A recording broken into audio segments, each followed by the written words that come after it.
Me llamo Olivia Morgan, tengo 52 años, y durante 30 de ellos creí que estaba construyendo una familia. Descubrí, una noche de marzo, que solo estaba decorando la prisión donde mi esposo me mantuvo. Voy a contar lo que pasó porque necesito que alguien lo sepa, no por venganza. Esa ya llegó, de la manera más inesperada posible. Cuento esto porque durante 3 décadas fui borrada poco a poco, y ahora necesito existir de nuevo, aunque sea en las palabras de una extraña que lea esto en algún lugar. Todo comenzó el 15 de marzo de 2024, nuestro 30º aniversario de bodas. Richard había reservado el salón principal de la mansión para 50 invitados. Supe de la cena 3 días antes, cuando la decoradora me llamó para confirmar el color de los manteles. Mi esposo no creyó necesario avisarme. 30 años juntos, y descubrí mi propia fiesta por casualidad. Pasé esos 3 días organizando todo. Llamé al servicio de catering, confirmé el menú, revisé la lista de invitados. Richard había invitado a sus socios del banco, a algunos políticos locales de Greenwich y a su familia.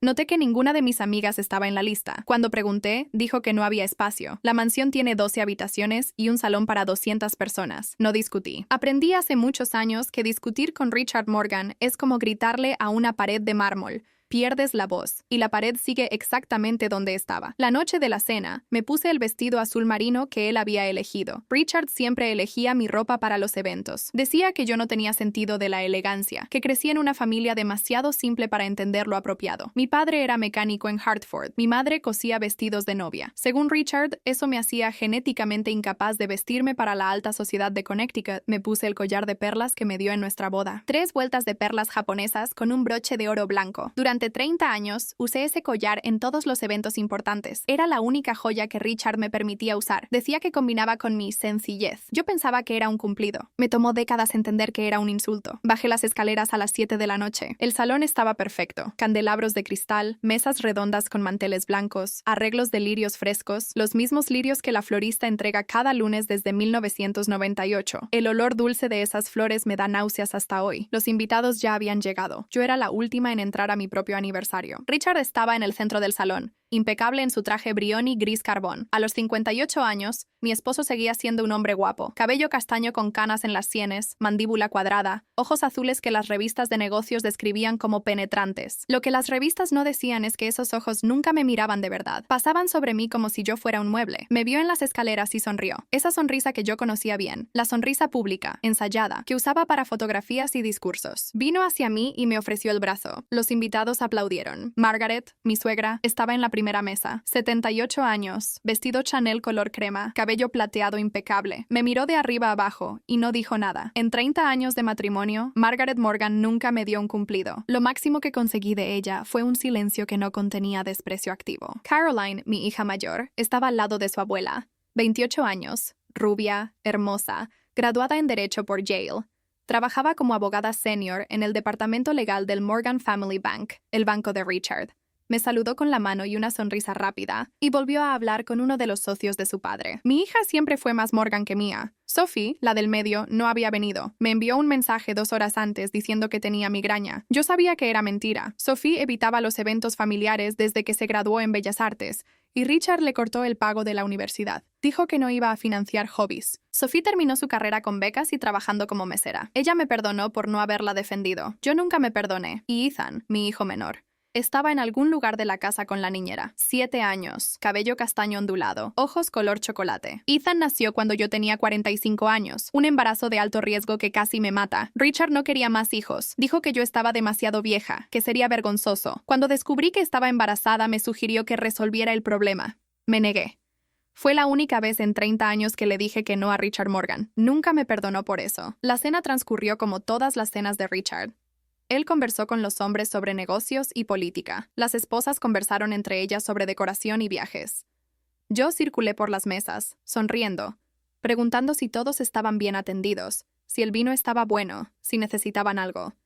Nadie me preguntó nada sobre mí. A las 9 en punto, Richard golpeó una cuchara contra su copa de champán. El salón quedó en silencio. Quiero agradecer a todos por estar aquí esta noche, comenzó, con esa voz grave y pausada que usaba para los discursos. 30 años de matrimonio es un hito importante, un momento de reflexión. Los invitados murmuraron aprobación. Richard me miró. Por primera vez esa noche, me miró directamente a los ojos, y vi algo que no reconocí. No era indiferencia. era otra cosa, algo frío, calculado. Olivia, dijo, ven aquí. Me levanté de mi silla y fui hacia él. Los invitados sonreían, esperando alguna declaración romántica. Quizás un brindis, quizás un regalo. Richard tomó mi mano. Sus dedos estaban helados. 30 años, repitió, mirando a los invitados. 30 años en los que construí un imperio. El Morgan Family Bank tiene hoy 8,000 millones en activos. Empleamos a 1,200 personas. Financiamos hospitales, escuelas, programas sociales. Hizo una pausa. Yo sonreí, sin entender a dónde quería llegar. Y durante todos estos años, continuó Richard, cargué un peso que ya no puedo cargar. La sonrisa desapareció de mi rostro. Olivia nunca fue mi compañera, dijo. Fue mi dependiente, una mujer que abandonó cualquier ambición propia para vivir a mis expensas, que nunca trabajó un solo día, que no contribuyó con nada excepto gastar el dinero que yo hice. El salón quedó en absoluto silencio. Yo podía oír el reloj de péndulo del estudio, al otro lado de la casa, marcando las 9:15. Por eso, dijo Richard, anuncio que voy a pedir el divorcio.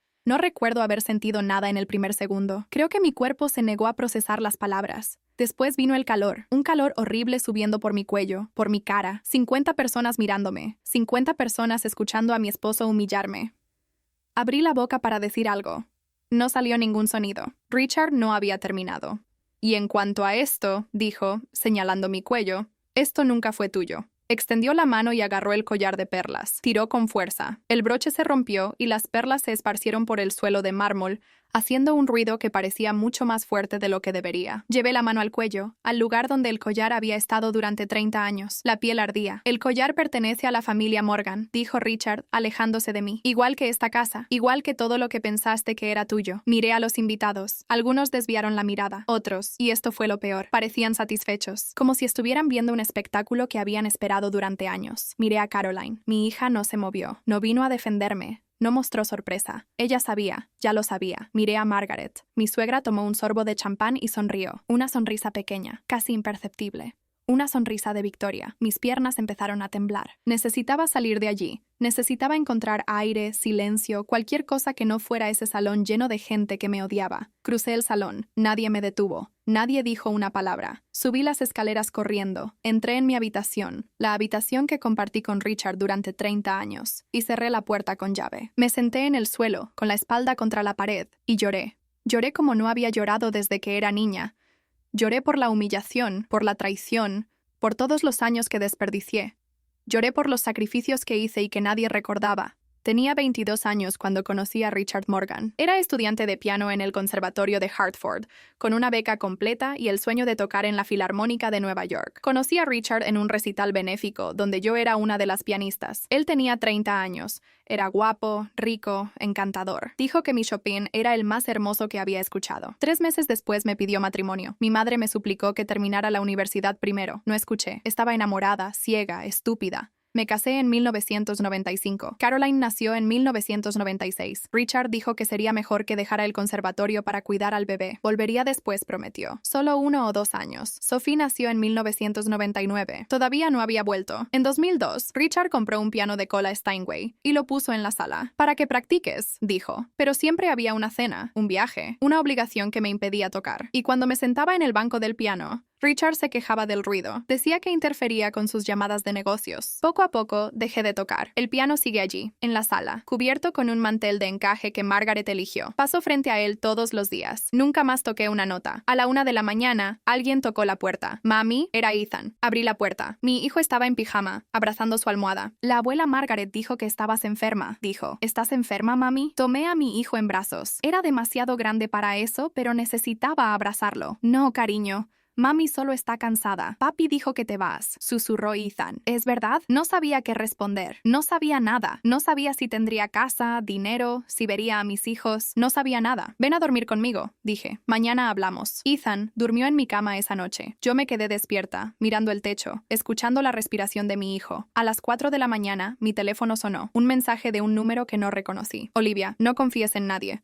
Lo que está pasando es más grande de lo que piensas. Ten cuidado con las citas médicas. Las usarán en tu contra. Intenté llamar de vuelta. El número no existía. Me levanté de la cama despacio, para no despertar a Ethan. Fui a la ventana y miré el jardín oscuro. ¿Quién había enviado ese mensaje? ¿Qué significaba Las citas médicas. Yo tenía citas con mi ginecólogo por la menopausia, sofocos, insomnio, cambios de humor, cosas normales para una mujer de mi edad. ¿Por qué alguien usaría eso en mi contra? A la mañana siguiente, bajé a tomar café. Richard ya se había ido. La mesa estaba vacía, excepto por Margaret, que tomaba té y leía el periódico. Me miró cuando entré en la cocina. Deberías haberte quedado callada sobre las citas, dijo Margaret, sin quitar los ojos del periódico. Sentí un escalofrío en el estómago. ¿Qué citas, Margaret? Mi suegra dobló el periódico con cuidado. Se levantó, alisó su vestido. Las citas con tu ginecólogo, querida, sobre la menopausia. Pronunció la palabra como si fuera algo asqueroso. Richard lo sabe todo y conoce personas que pueden interpretar esos síntomas de maneras muy interesantes. Se acercó a mí. Pude oler su perfume, algo floral, caro, sofocante. Mi hijo merece una esposa que esté a su altura, susurró Margaret. Tú nunca lo estuviste. Y ahora finalmente vamos a corregir ese error. Salió de la cocina. Me quedé allí sola, con la taza de café temblando en mi mano. ¿Qué estaban planeando? Pasaron 3 días después de la cena. 3 días en los que Richard no me dirigió una sola palabra. Salía temprano, volvía tarde y dormía en la habitación de huéspedes. La casa, que siempre había sido fría, se convirtió en un mausoleo. Pasé esos días tratando de entender lo que estaba pasando. Llamé a mi ginecóloga, la doctora Patterson, y le pregunté si alguien había solicitado mis registros médicos. Dijo que no, que todo era confidencial. Quería creerle. No podía. El mensaje anónimo seguía resonando en mi cabeza. Ten cuidado con las citas médicas. Las usarán en tu contra. ¿Quién sabía de mis citas? ¿Quién querría advertirme? El cuarto día, Caroline vino a visitarme. Estaba en la sala cuando escuché su auto entrar en el camino de entrada. Un BMW negro. Regalo de Richard en su cumpleaños 25. Recuerdo ese día. Yo le había comprado una primera edición de Matar a un ruiseñor, su libro favorito cuando era adolescente. Me agradeció cortésmente y pasó el resto del día mostrando el auto a sus amigas. El libro sigue en su estante, sin abrir. Caroline entró sin tocar. Llevaba un traje gris, el cabello recogido en un moño apretado. Se parecía a Richard. La misma expresión fría, la misma postura calculada. Madre, dijo. No, mamá, no mami. Madre, Caroline, no sabía que venías. Esta no es una visita social. Abrió su maletín y sacó un sobre de Manila. Lo colocó en la mesa de café, entre nosotras. ¿Qué es esto? Documentos legales. Te están notificando. Miré el sobre como si fuera una serpiente. Mi propia hija, de pie en la sala donde la había amamantado de bebé, me estaba entregando papeles legales. Caroline, no entiendo. Eres mi hija. También soy abogada del Morgan Family Bank, y papá me ha contratado para representarlo en el proceso de divorcio. Las palabras me golpearon como un golpe físico. Tuve que sentarme. Mis piernas no me sostenían. ¿Vas a ser la abogada de tu padre? ¿Contra mí? No es personal, madre. Son negocios. ¿Negocios? Soy tu madre. Te cambié los pañales. Me senté contigo todas las noches cuando tenías pesadillas. Cosí tu disfraz de bailarina a mano porque los de la tienda no eran lo suficientemente buenos para ti. Algo brilló en los ojos de Caroline, solo por un segundo. Luego desapareció. Eso fue hace mucho tiempo. ¿El tiempo borra todo lo que hice por ti? Caroline tomó el sobre y me lo extendió. Tienes 30 días para responder. Te sugiero que busques un abogado. No tomé el sobre. No podía moverme. Caroline lo colocó en la mesa de nuevo y se volvió para irse. En la puerta se detuvo. Madre, un consejo. No luches contra esto. Papá tiene recursos que no puedes imaginar. Lo mejor que puedes hacer es aceptar cualquier acuerdo que te ofrezca y seguir adelante con tu vida. ¿Y si no lo hago? Caroline me miró por encima del hombro. Sus ojos eran fríos, pero vi algo más allí. ¿Miedo? ¿Culpa? No pude distinguir. Entonces las cosas se pondrán mucho peor para ti. Se fue. La puerta se cerró con un clic suave que sonó como un disparo. Me quedé sentada allí durante mucho tiempo, mirando el sobre. Finalmente lo abrí. Los documentos eran densos,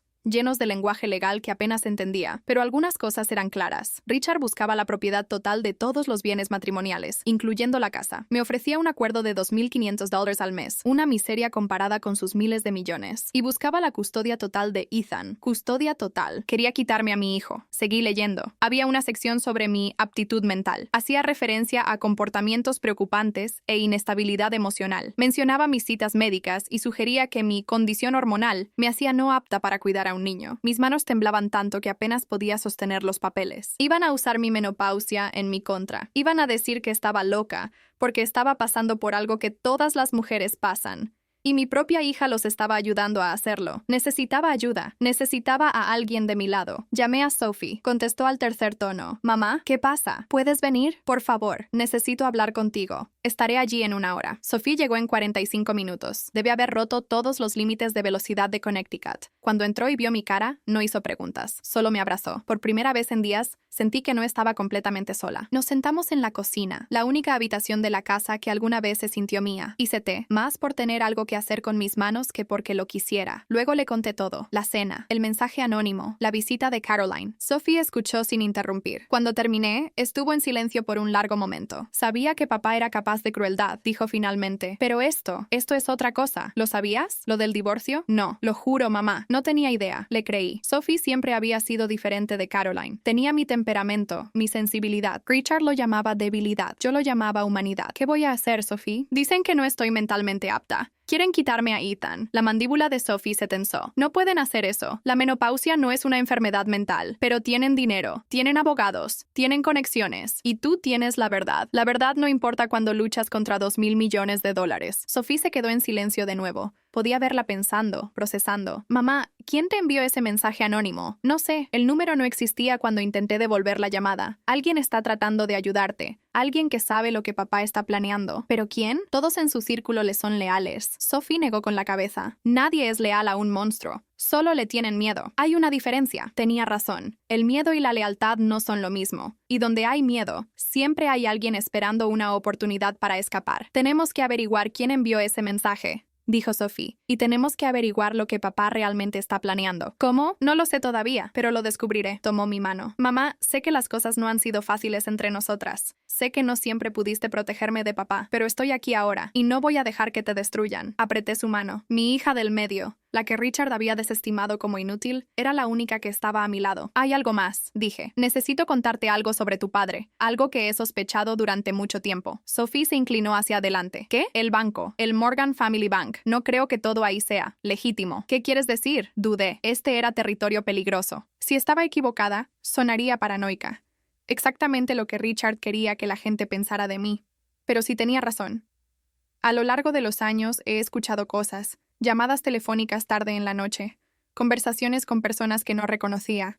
Tu padre siempre decía que solo eran negocios, pero la forma en que hablaba, el secretismo, algo nunca se sintió bien. ¿Tienes alguna prueba? No, nada concreto, solo una sensación. Sofía sintió lentamente. Entonces tenemos que encontrar pruebas. Si papá está haciendo algo ilegal, eso cambia todo. ¿Pero cómo? No tengo acceso a su oficina, su computadora, nada. Pensaré en algo, dijo Sophie. Por ahora, necesitas concentrarte en encontrar un abogado. Uno bueno, alguien que no le tenga miedo al nombre Morgan. Después de que Sophie se fue, subí a ver a Ethan. Estaba en su habitación, jugando con sus dinosaurios de juguete, los mismos dinosaurios con los que había estado obsesionado desde los 4 años. Hola, cariño, dije, sentándome en el borde de su cama. ¿Qué estás construyendo? Una fortaleza, dijo sin levantar la vista, para proteger a los dinosaurios bebés del T-Rex. Eso es muy considerado de tu parte. Finalmente me miró, esos grandes ojos marrones tan llenos de inocencia. Mami, ¿por qué papi duerme en la otra habitación ahora? Papi tiene mucho trabajo. No quiere despertarme cuando llega tarde a casa. Ethan consideró esto. La abuela Margaret dice que te vas. Dice que voy a vivir con papi y no te voy a ver más. Mi corazón se detuvo. ¿Cuándo dijo eso la abuela? Ayer, cuando papi me llevó a su casa. Margaret ya estaba envenenando a mi hijo contra mí. Ya lo estaba preparando para un futuro donde yo no existiera. Tomé a Ethan en mis brazos, abrazándolo fuerte. Escúchame, Ethan. No importa lo que diga nadie. Soy tu madre. Y siempre, siempre estaré aquí para ti. ¿Entiendes? Asintió contra mi pecho. No quiero que te vayas, mami. No me voy a ninguna parte, bebé. Te lo prometo. Era una promesa que no estaba segura de poder cumplir, pero moriría intentándolo. Esa noche, después de que Ethan se durmió, fui al estudio de Richard. La puerta estaba cerrada con llave, como siempre, pero yo sabía dónde guardaba la llave de repuesto, en un libro hueco en el estante de la biblioteca. La había escondido allí durante años, pensando que yo no lo sabía. Encontré la llave y abrí la puerta. El estudio estaba oscuro, iluminado solo por la luz de la luna que entraba por la ventana. No encendí las luces. No quería que nadie supiera que estaba allí. El escritorio de Richard era enorme, hecho de caoba oscura. Nunca me habían permitido entrar aquí cuando él estaba en casa. Este era su dominio, su santuario, el lugar donde hacía sus tratos y guardaba sus secretos. Empecé a abrir cajones. La mayoría estaban cerrados con llave, pero uno no. Dentro, encontré estados de cuenta bancarios, contratos, documentos que no entendía. Tomé fotos de todo con mi teléfono sin saber qué podría ser importante. En el cajón del fondo encontré algo que me heló la sangre. Una carpeta etiquetada Doctora Helena Vance, evaluación psiquiátrica. Dentro había borradores de un informe psiquiátrico. Mi nombre estaba en cada página. El diagnóstico: trastorno delirante con características paranoides, exacerbado por desequilibrio hormonal. El informe estaba fechado 2 semanas antes de la cena de aniversario. Habían estado planeando esto durante al menos 2 semanas, quizás más. Y entonces vi la nota escrita a mano sujeta al frente de la carpeta. La letra de Richard, que reconocería en cualquier lugar. Elena, asegúrate de que el lenguaje sea lo suficientemente fuerte para justificar el internamiento involuntario si es necesario. Quiero opciones. R. Internamiento involuntario. No solo estaban tratando de quitarme mi casa y mi dinero. No solo estaban tratando de quitarme a mi hijo. Estaban tratando de encerrarme. Tomé una foto de la nota. Mis manos temblaban tanto que tuve que intentar 3 veces para enfocarla. Cuando estaba guardando la carpeta, escuché pasos en el pasillo. Alguien venía. Me quedé paralizada en la oscuridad del estudio de Richard, la carpeta aún en mis manos. Los pasos se acercaban, pesados, deliberados. Pasos de hombre. Tenía segundos para decidir: esconderme o correr. Elegí esconderme. Había un armario en la esquina del estudio, detrás de un sillón de cuero. Había visto a Richard abrirlo una vez, hace años, para sacar una botella de whisky. Me moví lo más silenciosamente que pude. Abrí la puerta del armario y me deslicé dentro, cerrándola justo cuando la puerta del estudio se abría. A través de las rendijas de la puerta del armario, podía ver una porción de la habitación. Las luces se encendieron. Richard entró. No estaba solo. Una mujer lo seguía. Alta, rubia, elegante. Llevaba una blusa blanca y pantalones negros, y se movía con la confianza de alguien que era dueña de cada habitación en la que entraba. No podía ver su cara claramente, pero podía oler su perfume, Shalimar, el mismo perfume que había olido en las camisas de Richard durante años. El perfume que me había convencido a mí misma que era de una colega, una clienta, cualquier persona menos lo que realmente era. ¿Estás seguro de que ella no sospecha nada?, preguntó la mujer. Su voz era fría, profesional. Olivia, es demasiado estúpida para sospechar nada, dijo Richard. Se sentó en su escritorio y abrió el cajón donde yo había encontrado la carpeta. Ha estado viviendo en un mundo de fantasía durante 30 años. Realmente cree que la amé. Se rió. La mujer se rió con él. Me presioné la mano contra la boca para no hacer ningún sonido. La evaluación está programada para la próxima semana, dijo la mujer. He preparado los criterios diagnósticos. Con su historial médico y el testimonio de tu madre y tu hija, tendremos más que suficiente para establecer un patrón de inestabilidad. Y si el juez no se lo cree, lo hará. He trabajado con el juez Harrison antes. Confía en mi opinión profesional. Y si Olivia intenta defenderse, su resistencia solo confirmará el diagnóstico. Delirios paranoides. Complejo de persecución. Se escribe solo. Richard asintió. ¿Qué hay de la opción de internamiento? Lista cuando la necesites. Una firma mía, una de un segundo médico en quien confío, y puede ser retenida durante 72 horas. Después de eso, podemos extenderlo indefinidamente si no coopera. Bien, quiero que esto termine antes de la reunión trimestral de la Junta. Lo último que necesito es un divorcio desordenado distrayendo de los negocios. La mujer caminó alrededor del escritorio y se paró detrás de Richard. Puso sus manos sobre sus hombros. No te preocupes, cariño. Para cuando termine con ella, Olivia no podrá luchar por nada. Tendrá suerte si recuerda su propio nombre. Richard levantó la mano y cubrió la de ella con la suya. Por esto te amo, Elena. Helena, doctora Helena Vance, la psiquiatra que iba a declararme loca, era su amante. Hablaron unos minutos más sobre detalles que no pude procesar completamente. Mi mente daba vueltas. Mi corazón latía tan fuerte que estaba segura de que podían oírlo. Finalmente, se fueron juntos, apagando las luces y cerrando la puerta con llave detrás de ellos. Me quedé en ese armario durante 1 hora, quizás más. No podía moverme, no podía pensar. Todo lo que había sospechado, todo lo que había temido, era peor de lo que había imaginado. Mi esposo estaba teniendo una aventura con la psiquiatra que había contratado para destruirme. Estaban planeando internarme en una institución mental, y mi propia hija los estaba ayudando. Cuando finalmente salí del armario, mis piernas estaban entumecidas. Caminé tambaleándome hasta la ventana y miré el jardín oscuro. La luna estaba escondida detrás de las nubes. Sentía que el mundo se estaba acabando, pero algo dentro de mí había cambiado. Durante 30 años le había tenido miedo a Richard. Miedo de su ira, de su desaprobación, de su silencio. Me había hecho pequeña para evitar su desprecio. Había renunciado a todo, mi carrera, mi identidad, mi familia, para mantener la paz. Y nada de eso había importado. Nunca me amó. Nunca me respetó. No era nada para él más que un inconveniente del que deshacerse.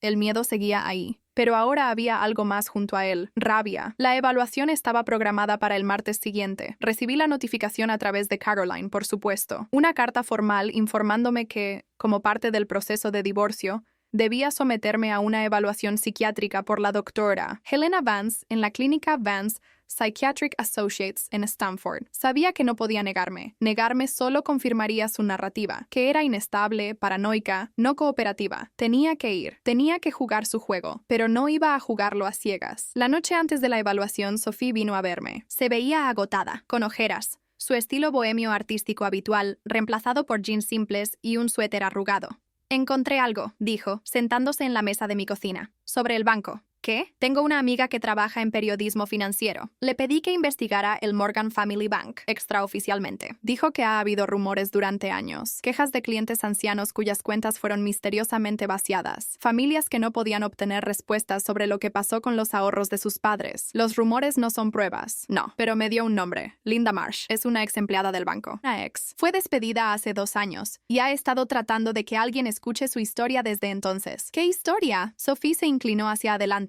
Dice que el banco ha estado ejecutando un esquema dirigido a clientes ancianos. Identifican a personas mayores con ahorros significativos y sin supervisión familiar cercana. Luego transfieren fondos lentamente de sus cuentas, encubriéndolo con estados de cuenta falsos y firmas falsificadas. Para cuando alguien se da cuenta, el dinero desapareció y no hay rastro documental. Mi estómago se revolvió. Eso es fraude. Es robo. Es peor que robo, mamá. Son los ahorros de toda la vida de las personas, sus fondos de jubilación. Algunos de ellos lo perdieron todo. Pensé en las llamadas telefónicas nocturnas de Richard, sus reuniones secretas, la forma en que a veces llegaba a casa con una energía extraña, casi maníaca, que nunca explicaba. ¿Cuánto? Pregunté. ¿Cuánto ha robado? Linda estima al menos $40 millones en los últimos 3 años, quizás más. $40 millones, robados a personas ancianas que confiaban en él, personas que pensaban que el famoso filántropo Richard Morgan las estaba ayudando a proteger sus futuros. Necesitamos hablar con Linda, dije. Necesitamos que su historia quede registrada. Estoy trabajando en ello. Tiene miedo, mamá. Richard la destruyó profesionalmente después de que fue despedida. Esparció rumores de que era incompetente, mentalmente inestable. Sophie hizo una pausa. ¿Te suena familiar? Sí me sonaba. Era el mismo manual que estaba usando conmigo. Hay algo más, dijo Sophie. Su voz cambió. Se volvió vacilante. Necesito decirte algo. ¿Qué? Respiró profundamente. Los abogados de papá me contactaron. Quieren que testifique en tu contra. Las palabras me golpearon como una bofetada. Dijeron que si pero liberarán mi fondo fiduciario, los $500,000 completos. Podría pagar mis deudas, financiar mi galería, finalmente tener independencia financiera. ¿Y si no cooperas? Congelarán el fondo permanentemente y se asegurarán de que nunca vuelva a trabajar en el mundo del arte. Me miró, sus ojos llenos de angustia. Mamá, no sé qué hacer. Quiero ayudarte. Quiero estar a tu lado. Pero si lo hago, pierdo todo por lo que he trabajado. Extendí la mano sobre la mesa y tomé la suya. Sophie. Nunca te pediría que sacrificaras tu futuro por mí, pero no puedo simplemente abandonarte. Eres mi madre, y tú eres mi hija, la única que me ha mostrado lealtad en esta pesadilla. Apreté su mano. Lo que sea que decidas, lo entenderé. No te lo reprocharé. Sofía estaba llorando ahora. Las lágrimas corrían por su cara. ¿Cómo puedes decir eso? ¿Cómo puedes estar tan tranquila? Porque te amo, y el amor no viene con condiciones. Se quedó otra hora. No hablamos del caso, ni del banco, ni de la evaluación. Solo nos sentamos juntas, tomando té, mirando viejos álbumes de fotos. Fotos de Sophie de bebé, de niña pequeña, de adolescente con dedos manchados de pintura y una sonrisa desafiante. Después de que se fue, me acosté sabiendo que mañana entraría en la guarida del león. Helena Vance me esperaba. Tenía el poder de destruir mi vida con un solo diagnóstico, pero ella no sabía que yo sabía. No sabía lo que había visto y escuchado en el estudio de Richard, y esa era la única ventaja que tenía. La clínica Vance Psychiatric Associates era exactamente lo que esperaba. Un edificio elegante en el centro de Stanford. Todo alfombras beige y acuarelas relajantes y revistas de 2019. El área de recepción olía a lavanda y desinfectante. Una combinación que me ponía la piel de gallina. Me registré en la recepción y me senté a esperar. La recepcionista, una joven con una sonrisa ensayada, me ofreció agua. Decliné. 10 minutos después, una puerta se abrió. Señora Morgan, la doctora Vance la verá ahora. La seguí por un pasillo lleno de diplomas y certificados enmarcados. Harvard Medical School, residencia psiquiátrica de Yale, certificaciones de la Junta, premios de asociaciones médicas que nunca había escuchado. La oficina en sí era grande e inmaculada. Muebles de madera oscura, sillas de cuero, un escritorio enorme que me recordaba al de Richard. Detrás del escritorio estaba sentada Helena Vance. Era aún más hermosa de cerca. Pómulos altos, mandíbula afilada, cabello rubio recogido en un elegante moño. Llevaba una bata médica blanca sobre una blusa de seda y sus ojos eran del azul más pálido que había visto. Me sonrió, una sonrisa profesional, cálida y tranquilizadora. Señora Morgan, por favor, tome asiento. Me senté en la silla de cuero frente a su escritorio. La silla era más baja que la suya, una elección deliberada. Estaba segura. Una forma de hacer que el paciente se sintiera pequeño. Gracias por venir hoy, dijo Elena. Sé que este debe ser un momento difícil para usted. Lo es. Quiero que sepa que esta evaluación es completamente confidencial. Nada de lo que diga aquí será compartido sin su consentimiento. Casi me reí. Nada sería compartido sin mi consentimiento, excepto el diagnóstico predeterminado que ya había escrito, excepto el informe que sería usado para quitarme a mi hijo y encerrarme. Se lo agradezco, dije. Elena abrió una carpeta en su escritorio. Mi nombre estaba en la pestaña. He revisado sus registros médicos de la doctora Patterson. Veo que ha estado experimentando algunos síntomas relacionados con la menopausia, sofocos, insomnio, fluctuaciones del estado de ánimo. Sí, síntomas normales para una mujer de mi edad, por supuesto, completamente normales. Hizo una nota. ¿Ha experimentado otros síntomas? ¿Confusión? ¿Problemas de memoria? ¿Sentimientos de paranoia? No. ¿Está segura? Su esposo mencionó que ha estado cada vez más suspicaz últimamente, acusándolo de cosas sin evidencia. Mi esposo anunció que se divorciaba de mí frente a 50 personas y me arrancó un collar del cuello. Creo que un poco de sospecha está justificado. La sonrisa de Elena no vaciló. Entiendo. Eso debe haber sido muy traumático. Otra nota. Hábleme de su relación con sus hijos. Amo a mis hijos, por supuesto, pero he oído que su relación con su hija mayor, Caroline, ha sido tensa. Caroline representa a su padre en el divorcio. Eso tiende a tensar las relaciones. ¿Y su hijo, Ethan? ¿Cómo describiría su vínculo con él? Ethan tiene 7 años. Es mi bebé. Haría cualquier cosa por él. ¿Cualquier cosa? Elena se inclinó ligeramente hacia adelante. Esa es una palabra fuerte, señora Morgan. Algunos podrían decir, obsesiva. Sentí que mi mandíbula se tensaba. Estaba tratando de provocarme, tratando de hacerme decir algo que pudiera usar. Soy su madre. Amar a tu hijo no es obsesivo. Es natural. Por supuesto. Escribió algo más. Señora Morgan, voy a hacerle algunas preguntas más. Por favor, responda honestamente. ¿Alguna vez ha tenido pensamientos de hacerse daño a sí misma o a otros? No. ¿Alguna vez ha experimentado alucinaciones o escuchado voces que otros no podían oír? No. ¿Alguna vez ha sentido que la gente conspiraba contra usted? ¿Que había complots o esquemas diseñados para hacerle daño? La miré. A sus ojos azul pálido, su sonrisa perfecta, su bata blanca. Pensé en lo que había escuchado en el estudio de Richard, en la carpeta con mi nombre, en el plan para internarme. No, dije, nunca me he sentido así, porque no era un sentimiento, era un hecho. Elena hizo más preguntas sobre mi infancia, mi matrimonio, mi carrera, mi historial de salud mental. Respondí todo con calma, con cuidado. No le di nada que pudiera usar. Cuando la evaluación terminó, se levantó y extendió su mano. Gracias por su tiempo, señora Morgan. Tendré mi informe listo dentro de la semana. Le estreché la mano. Su agarre era firme, su piel fría, y entonces lo olí de nuevo. Shalimar, el mismo perfume que me había perseguido durante años. Es una fragancia encantadora, dije. Shalimar, ¿verdad? Por solo un momento algo brilló en los ojos de Elena. Sorpresa, incertidumbre. Sí, dijo. Es mi favorito. Eso pensé. Lo he olido antes. Mantuve su mirada. En la ropa de mi esposo. El silencio se extendió entre nosotras. La sonrisa de Elena se había congelado en su cara. Estoy segura de que está equivocada, señora Morgan. Estoy segura de que no. Me di la vuelta y salí de la oficina, de la clínica, a la gris tarde de Connecticut. Mis manos temblaban, mi corazón latía acelerado, pero por primera vez en semanas sentí algo más que miedo. Sentí poder. Esa noche recibí 2 llamadas telefónicas. La primera fue de Sophie. Mamá, tomé mi decisión. No voy a testificar en tu contra. No me importa el dinero, no me importa la galería. Eres mi madre y voy a estar a tu lado. Lloré, no pude evitarlo. Después de todo, después de toda la traición y soledad, mi hija me había elegido. Sophie, ¿estás segura? Esto te costará todo. No, mamá, perderte me costaría todo. El resto es solo dinero. La segunda llamada llegó a medianoche. Un número bloqueado. Señora Morgan, una voz de mujer nerviosa, susurrando. Me llamo Linda Marsh. Trabajé en el Morgan Family Bank. La amiga de su hija me dio su número. Linda, sí, Sophie me habló de usted. Necesito reunirme con usted. Tengo documentos, pruebas de lo que Richard ha estado haciendo. Pero tengo miedo, señora Morgan. Él tiene gente en todas partes. Si descubre que estoy hablando con usted, ¿dónde podemos encontrarnos? Hay un restaurante en Bridgeport, Rosie's, en Main Street. Mañana, al mediodía. Venga sola. Estaré allí. La línea se cortó. Me senté en la oscuridad de mi habitación, escuchando la respiración de Ethan a través del monitor de bebé que todavía guardaba en mi mesita de noche. Mi hijo de 7 años, durmiendo pacíficamente, sin saber nada de la guerra que se libraba a su alrededor. Mañana me reuniría con Linda Marsh. Mañana obtendría la prueba que necesitaba. Pero esta noche me permití un momento de esperanza. Sophie estaba de mi lado. Una extraña estaba dispuesta a arriesgarlo todo para ayudarme. Ya no estaba sola. La lucha apenas comenzaba. El restaurante Rosie's era el tipo de lugar donde Richard nunca pondría un pie. Asientos de vinilo agrietados, luces fluorescentes que zumbaban, café que había estado en la cafetera desde el amanecer. Olía a grasa de tocino y productos de limpieza baratos. Me encantó inmediatamente.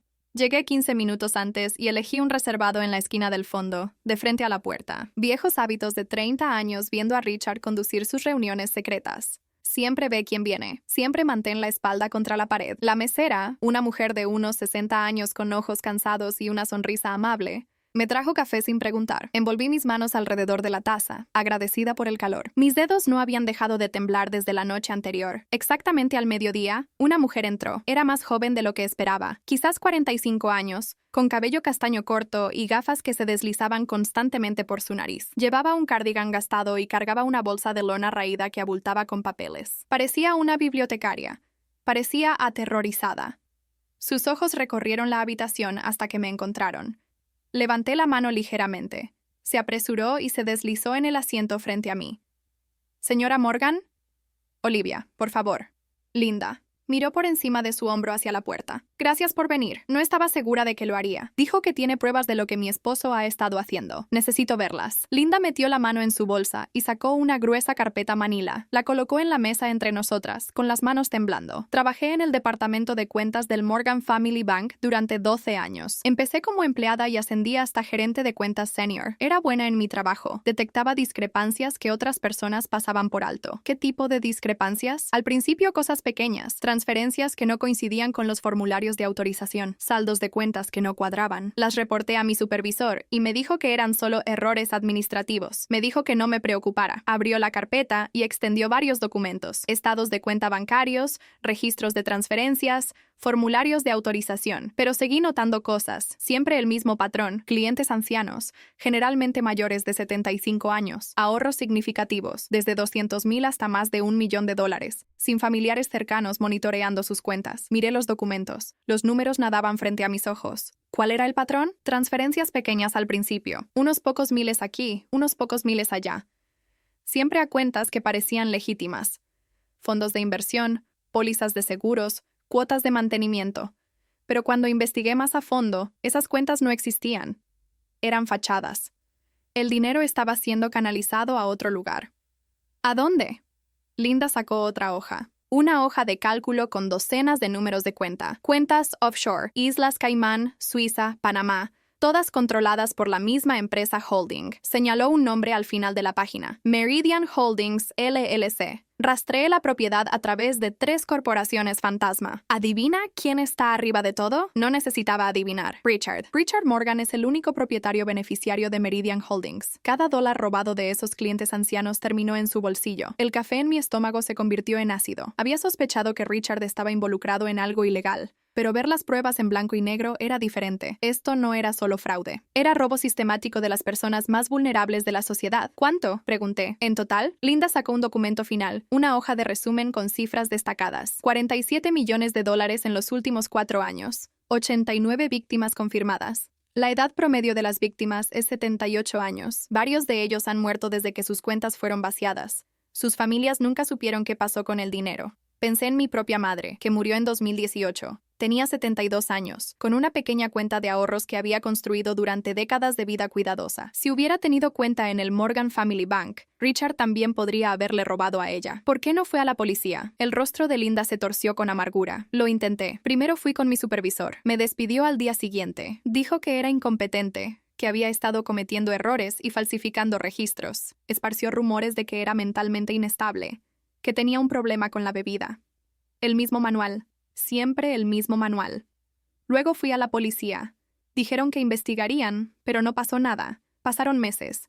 Finalmente un detective me llamó y dijo que habían revisado el caso y no encontraron evidencia de irregularidades. Linda se rió, un sonido hueco, sin evidencia. Les di una carpeta llena de evidencia, pero Richard Morgan dona $500,000 al año a la Asociación Benéfica de la Policía. Juega golf con el jefe de policía. Es intocable. ¿Y el FBI? ¿Crímenes financieros? Lo intenté. Dijeron que lo investigarían, pero nunca supe nada. Creo que alguien importante hizo una llamada. Richard tiene amigos en todas partes, señora Morgan. Políticos, jueces, fuerzas del orden. El sistema protege a personas como él. Miré los documentos esparcidos sobre la mesa. 47 millones de dólares, 89 víctimas. Y mi esposo había caminado libre durante años, celebrado como filántropo, mientras las personas a las que robó morían en la pobreza. ¿Por qué me está dando esto a mí?, pregunté. ¿Por qué ahora? Linda me miró con algo parecido a la desesperación en sus ojos. Porque he estado luchando sola durante 2 años y estoy agotada. He perdido mi trabajo, mis ahorros, mi reputación. Estoy a punto de perder mi apartamento. Y entonces la amiga de su hija se comunicó y dijo que usted estaba buscando información sobre Richard. Dijo que estaba en problemas. Dijo que él estaba tratando de destruirla de la misma manera que me destruyó a mí. Así es. Entonces entiende. Sabe de lo que es capaz. Y tal vez juntas podamos hacer lo que ninguna de nosotras pudo hacer sola. Reuní los documentos cuidadosamente y los puse de nuevo en la carpeta. ¿Puedo quedármelos? Son copias. Tengo los originales en una caja de seguridad. Si algo me pasa...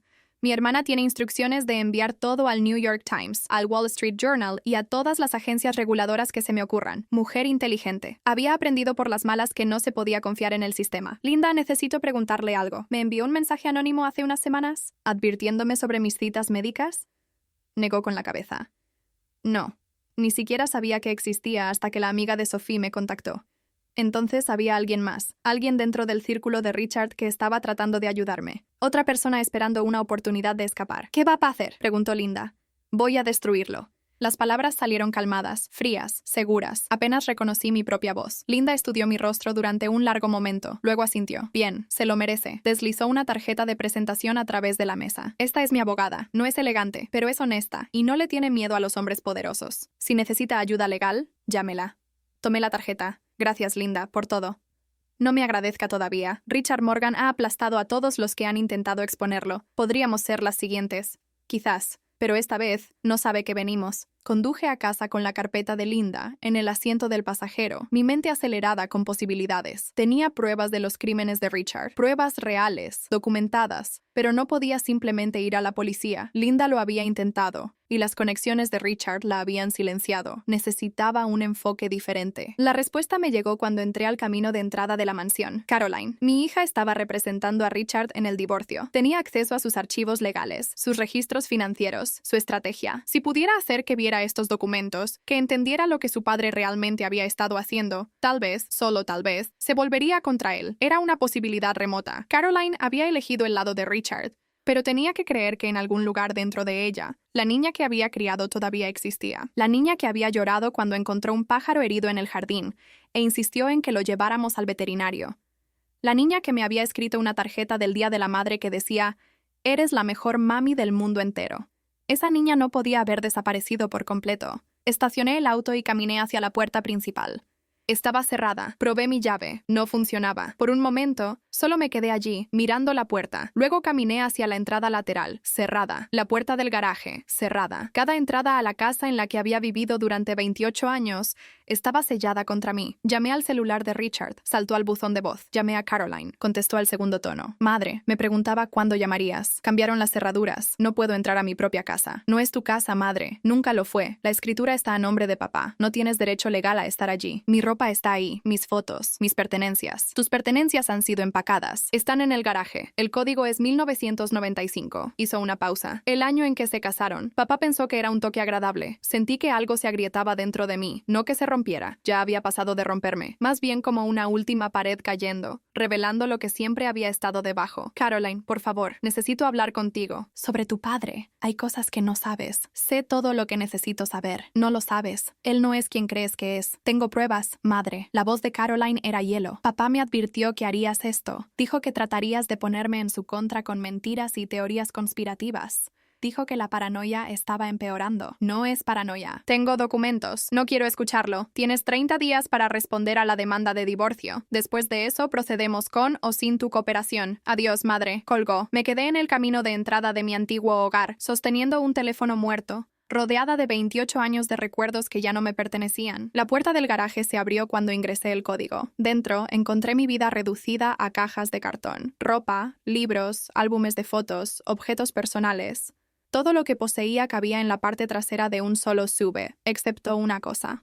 Caminé a través del garaje hasta la puerta que conducía a la casa. Estaba sin llave. Aparentemente, solo habían asegurado las entradas exteriores. La casa estaba vacía. Richard estaba en el trabajo. El personal tenía el día libre. Ethan estaba en la escuela. Caminé por las habitaciones en las que había vivido durante casi 3 décadas. La cocina donde había cocinado miles de comidas. El comedor donde había organizado cientos de cenas. La sala con su mármol frío y su arte costoso y el piano Steinway que nunca me habían permitido tocar. Me detuve frente al piano. El mantel de encaje que Margaret había elegido todavía estaba colocado sobre él, acumulando polvo. Levanté el mantel. Las teclas estaban amarillentas por la edad, pero el instrumento seguía siendo hermoso. Un modelo D de 1962, valorado en más de $100,000. Richard lo había comprado como símbolo de estatus, no como regalo para mí. Había permanecido intocado durante más de 20 años. Me senté en el banco. Mis dedos encontraron las teclas automáticamente. La memoria muscular sobreviviendo décadas de abandono. Toqué el nocturno en mi bemol mayor de Chopin, la pieza que había interpretado la noche que conocí a Richard. Las notas llenaron la casa vacía, resonando contra el mármol y el cristal. Mi técnica estaba oxidada, mis dedos tropezando en pasajes que alguna vez habían sido sin esfuerzo, pero la música seguía allí, todavía viva dentro de mí, esperando. Toqué hasta que me dolieron los dedos. Luego cerré la tapa, volví a colocar el mantel de encaje y salí de la casa por última vez. No tomé nada más que la carpeta de Linda y una sola fotografía de la repisa de la chimenea de la sala. Una foto de Ethan en su primer cumpleaños, cubierto de glaseado de pastel, riendo a la cámara. Todo lo demás podía arder. Encontré un apartamento en Stamford esa tarde, un estudio en el 3er piso de un edificio sin ascensor. 45 metros cuadrados de techo manchado de agua y pisos crujientes, y una vista a un estacionamiento. El alquiler era de $3,200 al mes, que no podía pagar. Pagué el primer mes con mi tarjeta de crédito, sabiendo que pronto sería rechazada. No me importaba. Tenía un lugar para dormir. Eso era suficiente.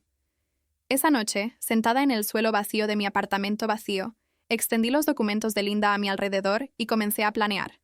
No podía ir a la policía. No podía ir al FBI. Richard había comprado a todos los que importaban, pero había una persona que no podía ser comprada. Una institución que realmente podría importarle la verdad, la prensa, no la prensa local. Richard era dueño de la prensa local, pero medios nacionales, periodistas de investigación, personas que hacían carreras exponiendo a hombres poderosos. Abrí mi computadora portátil y comencé a investigar. Nombres de periodistas que habían destapado escándalos financieros, editores en periódicos importantes, productores en cadenas de noticias. Un nombre seguía apareciendo. María Santos, una reportera de investigación del Washington Herald que había ganado un Pulitzer por exponer un esquema de fraude corporativo en 2019. Tenía reputación de ser valiente, implacable y completamente incorruptible. Encontré su dirección de correo electrónico y comencé a escribir. Señora Santos, me llamo Olivia Morgan. Mi esposo es Richard Morgan, CEO del Morgan Family Bank en Connecticut. Tengo evidencia documentada de que ha estado ejecutando un esquema de fraude sistemático dirigido a clientes ancianos, robando más de $40 millones en los últimos 4 años. También tengo evidencia de que está conspirando con una psiquiatra para declararme mentalmente incompetente e internarme en una institución mental con el fin de silenciarme durante nuestro proceso de divorcio. Estoy dispuesta a compartir toda la documentación y cooperar plenamente con cualquier investigación. Por favor, contácteme a la brevedad. Leí el correo 3 veces. Luego lo envié. Ya no había vuelta atrás. A la mañana siguiente, recibí una llamada de un número desconocido. Señora Morgan, soy María Santos del Washington Herald. Recibí su correo. Debo decir que son alegaciones serias. Lo sé. Tengo la documentación para respaldarlas. Me gustaría reunirme con usted, en persona. ¿Puede venir a Washington? ¿Cuándo? Mañana, si es posible. Tengo una ventana por la tarde. Estaré allí. Después de colgar, me senté en mi apartamento vacío y me reí. Realmente me reí, por primera vez en semanas. Richard pensaba que me había quitado todo. Mi casa, mi dinero, mi reputación, mis hijos. Pensaba que estaba sola, indefensa, derrotada. No tenía idea de lo que venía. Esa tarde fui a la escuela de Ethan. Esperé afuera de las puertas, observando a los niños salir a las 3 en punto, buscando la cara de mi hijo en la multitud. Él me vio antes de que yo lo viera. Se separó de sus compañeros y corrió hacia mí, su mochila rebotando contra sus hombros. ¡Mami! Lo atrapé en mis brazos y lo abracé fuerte. Olía a tierra de patio, de juegos y jugo de manzana e infancia. «Hola, bebé. Te extrañé. Papi dijo que estabas enferma. Dijo que no podías venir a casa». «No estoy enferma, Ethan. Solo. Tengo que vivir en otro lugar por un tiempo, pero voy a verte tanto como pueda, ¿está bien? Ethan se separó y me miró con esos serios ojos marrones. Mami, encontré algo. ¿Qué encontraste, cariño? Miró alrededor como comprobando si había espías. Luego abrió el cierre de su mochila y sacó un objeto pequeño, un pendrive, con una calcomanía de dinosaurio. Lo encontré en la oficina de papi, susurró Ethan. Estaba muy enojado por algo en su computadora. Puso esta cosa en una cajita y la escondió. Pero yo vi dónde la puso, y cuando se fue, la tomé. Mi corazón se detuvo. Ethan, ¿sabes qué hay en esto?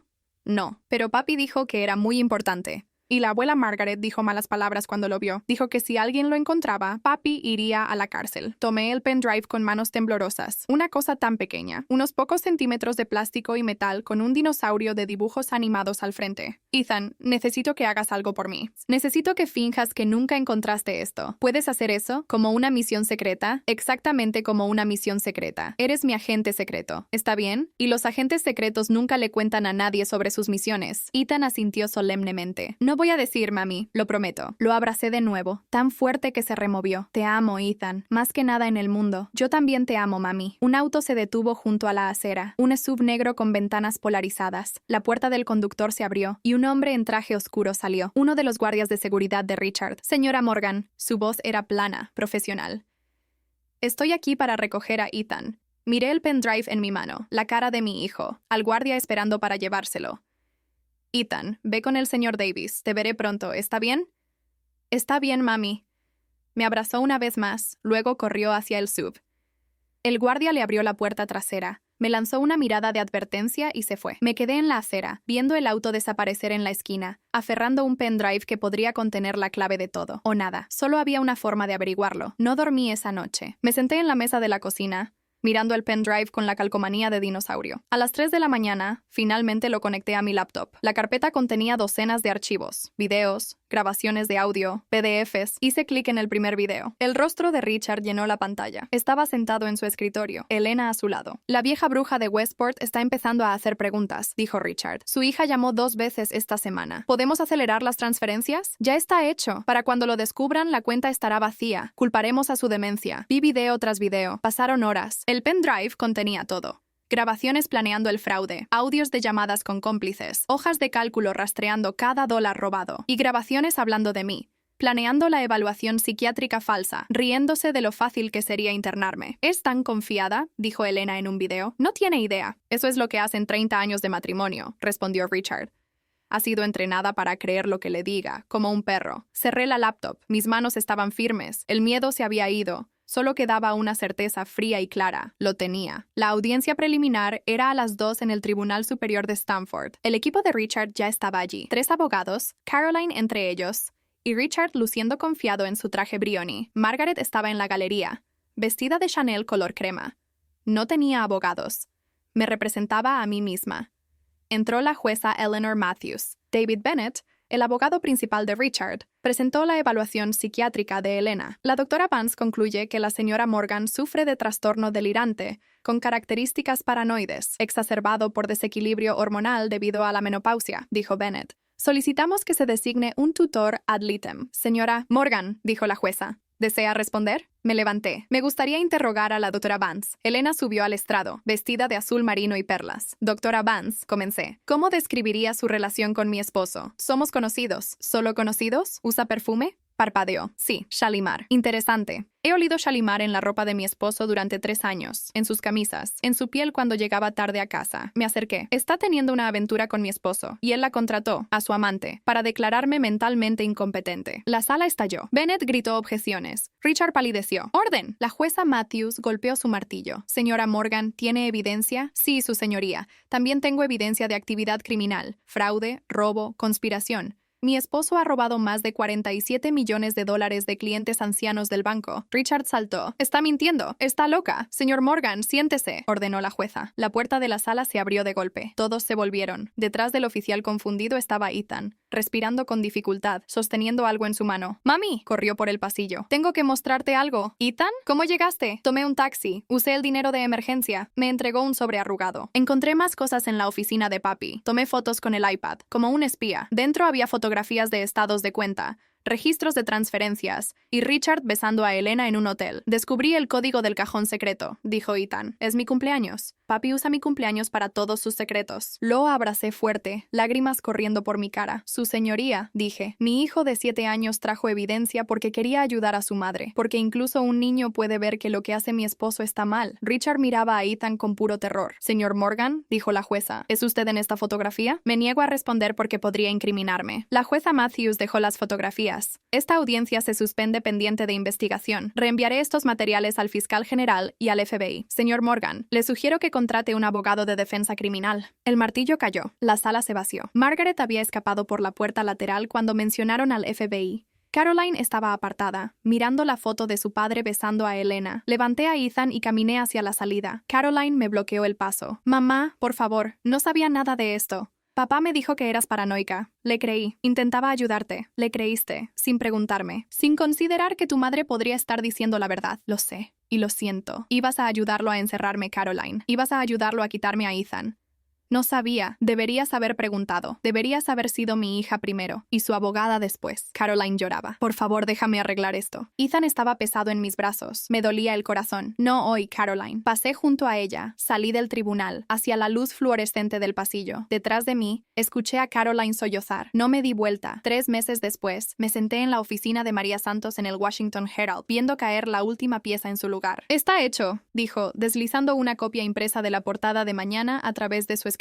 La historia sale por la mañana. Todas las cadenas principales la han recogido. El titular decía, El imperio de fraude del banquero multimillonario. Cómo Richard Morgan robó 47 millones a víctimas ancianas. Debajo, el rostro de Richard, esa sonrisa encantadora y filantrópica, me miraba fijamente. Para mañana, todo el país sabría lo que esa sonrisa realmente escondía. El FBI lo arrestó esta mañana, continuó María. A Helena Vance también. Le revocaron la licencia médica la semana pasada. Y Margaret Morgan está siendo investigada por conspiración y obstrucción de la justicia. Toqué el periódico. Papel tan delgado, letras tan pequeñas. Y sin embargo, suficiente para destruir al hombre que había intentado destruirme. ¿Cómo se siente?, preguntó María. Lo pensé. Durante 30 años había vivido bajo la sombra de Richard. Me había encogido para cumplir sus expectativas. Había renunciado a mi música, mi identidad, mi voz. Se siente como respirar, dije, por primera vez en décadas. El divorcio se finalizó 2 semanas después del arresto de Richard, con cargos criminales pendientes. Sus abogados no tenían ventaja. Obtuve la custodia total de Ethan, la mitad de los bienes matrimoniales, congelados pendiente de la investigación de fraude, y la casa en Greenwich. No quería la casa. Demasiados fantasmas, demasiados malos recuerdos. La vendí y usé el dinero para comprar una pequeña casa en Westport, cerca de la playa. 3 habitaciones, un jardín y una sala de música con espacio suficiente para mi piano. El Steinway llegó un martes por la mañana. 4 hombres lo cargaron por la puerta principal mientras Ethan miraba, fascinado. ¿Vas a tocarlo ahora, mami? Pronto, bebé. Primero necesito afinarlo, pero no esperé al afinador. Esa tarde, mientras Ethan estaba en la escuela, me senté al piano y toqué el nocturno en mi bemol mayor de Chopin. La misma pieza que había interpretado la noche que conocí a Richard. Mis dedos estaban torpes, mi timing desafinado, pero la música estaba ahí, esperándome, paciente como una vieja amiga. Toqué hasta que me dolieron las manos. Luego toqué más. Sophie vino a visitarme ese fin de semana. Trajo vino, su cuaderno de bocetos y una nueva ligereza que no había visto en años. La galería va bien, dijo, acurrucada en mi sofá. Vendí 3 pinturas el mes pasado. Y tengo un encargo, un mural para un restaurante en New Haven. Eso es maravilloso, cariño. No habría pasado sin ti, mamá. Si no hubieras luchado, si hubieras aceptado lo que papá estaba haciendo. Negó con la cabeza. Me mostraste cómo es el coraje. Apreté su mano. Tú me lo mostraste primero, cuando me elegiste sobre el dinero. Nos sentamos juntas en silencio cómodo, viendo el atardecer pintar el cielo de naranja y rosa. ¿Has sabido de Caroline?, preguntó Sophie en voz baja. La pregunta que había estado evitando. Envía cartas. Cada semana. No las he abierto. Quizás deberías. Quizás. Pero todavía no. Las cartas de Caroline estaban en un cajón de mi habitación. 12 ahora, cada una sin abrir. Sabía que debía leerlas. Sabía que debía darle a mi hija la oportunidad de explicar, de disculparse, de reconstruir. Pero cada vez que las alcanzaba, recordaba. Su cara fría al entregarme los papeles del divorcio. Su silencio mientras Elena testificaba contra mí. Su voz en el teléfono. No luches contra esto, madre. El perdón vendría. Creía eso. pero vendría en su propio tiempo. En el primer aniversario de la audiencia en el tribunal, Ethan y yo fuimos a Rosie's Diner. Los mismos asientos de vinilo agrietados, las mismas luces fluorescentes zumbando. ¿Por qué te gusta este lugar, mami?, preguntó Ethan, picando sus panqueques. Porque aquí es donde empecé a luchar, donde decidí que no iba a dejar que nadie me borrara más, asintió seriamente. Como una historia de origen de superhéroe. Me reí. Algo así. ¿Mami? ¿Papi va a ir a la cárcel para siempre? El juicio de Richard estaba programado para el próximo mes. Los fiscales estaban seguros. La evidencia era abrumadora. Enfrentaba 20 a 30 años. No sé, bebé. Quizás por mucho tiempo. Bien. Ethan volvió a sus panqueques. Era malo contigo. La gente mala debería ir a la cárcel. La simplicidad de la justicia infantil. Si tan solo el mundo adulto fuera tan claro. Esa noche, después de que Ethan se durmió, finalmente abrí las cartas de Caroline. Eran lo que esperaba. Disculpas. Explicaciones. Arrepentimiento. Había renunciado al banco el día después del arresto de Richard. Ahora trabajaba en una clínica de asistencia legal, ayudando a víctimas de abuso doméstico a navegar el sistema judicial. La última carta era diferente, más corta, más cruda. Mamá, entiendo si nunca me perdonas. Yo tampoco me perdonaría, pero quiero que sepas que estoy tratando de convertirme en alguien digna de ser tu hija de nuevo. No por tu perdón, por mí misma, porque me mostraste lo que significa luchar por lo correcto, incluso cuando todos te dicen que estás equivocada. Estoy orgullosa de ti, mamá. Lo leí 2 veces. Luego tomé mi teléfono. Caroline contestó al primer tono. Mamá, ven a cenar el domingo. Ethan te extraña. Sophie estará aquí. Silencio. Luego, muy bajito. Gracias. No me agradezcas todavía. Esto es el comienzo, no el final. Tienes mucho trabajo que hacer. Lo sé. Lo haré. Lo que sea necesario. Colgué y me senté en la oscuridad de mi sala de música. El piano brillaba bajo la luz de la luna. Me senté y toqué. No Chopin esta vez. Algo nuevo. Algo que estaba componiendo yo misma, nota por nota. Una pieza sobre pérdida y traición y el largo camino hacia la sanación. No sabía cómo terminaría. Todavía la estaba escribiendo. Pero por primera vez en 30 años, la música era mía. Si estuvieras en los zapatos de Olivia, ¿qué habrías hecho? Comenta abajo y cuéntanos tu historia. Y si tienes tu propio relato de traición y redención, envíalo a nuestro canal. Tu voz merece ser escuchada.